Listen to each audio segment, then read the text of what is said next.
हजारीबाग स्थित बीएसएफ प्रशिक्षण केंद्र एवं स्कूल के रानी लक्ष्मीबाई परेड ग्राउंड में मंगलवार को 373 नवारक्षकों ने देश सेवा की शपथ ली। इस ऐतिहासिक दीक्षांत परेड में नवारक्षकों ने 44 सप्ताह के कठिन प्रशिक्षण के बाद देश की प्रथम रक्षा पंक्ति सीमा सुरक्षा बल बीएसएफ का औपचारिक हिस्सा बनकर देश की अखंडता और एकता की रक्षा का संकल्प लिया। समारोह में मुख्य अतिथि बीएसएफ मेरू हजारीबाग के महानिरीक्षक के.एस. बनिया ने सलामी ली और परेड का निरीक्षण किया। उन्होंने नवारक्षकों को बधाई देते हुए कहा, आज से आप देश की सीमाओं की सुरक्षा में अपना महत्वपूर्ण योगदान देने जा रहे हैं, जो न केवल आपके परिवारों बल्कि पूरे देश के लिए गर्व का विषय है। परेड के दौरान बीएसएफ के बैंड की देशभक्ति से भरी धुनों और भव्य सांस्कृतिक कार्यक्रम ने माहौल को और भी प्रेरणादायक बना दिया।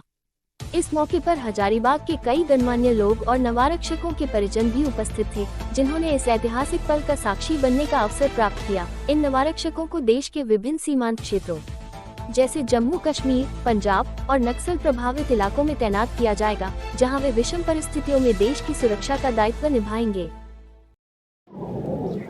ये जो हमारे रिक्रूट्स हैं, आज 373 पास आउट हुए हैं। ये 44 हफ्ते का कड़ा प्रशिक्षण दिया गया है इनको मुख्तलिफ सब्जेक्ट्स में।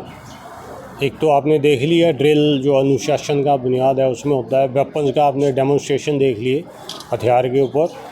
तो बेसिकली बाकी और बहुत सारी चीज़ें होती हैं इसमें, जिसके ऊपर में प्रशिक्षण दिया जाता है। जैसे इनका फिज़िकल फिटनेस है, ताकि वो फिज़िकली फिटनेस रहें सारी वक्त में। साथ में मैप रीडिंग, एक जगह से दूसरी जगह जाना उसके बारे में, ज़मीन का सही इस्तेमाल हो उसके बारे में। फिर इनको फायरिंग का प्रशिक्षण दिया जाता है। एक बाकी जो और ज़रूरत पड़ती है, हमारा जो बॉर्डर में काम है, पेट्रोलिंग है, एम्बुश है, जो डेली ड्यूटीज़ देते हैं, ओपी ड्यूटी है, नाका है, पेट्रोलिंग है, फेंस के ऊपर जो कार्रवाई होता है उसका है, फेंस मैनेजमेंट है। यानी कि बॉर्डर मैनेजमेंट के ऊपर पूरा ज्ञान दिया जाता है, पूरा बताया जाता है। बाकी अगर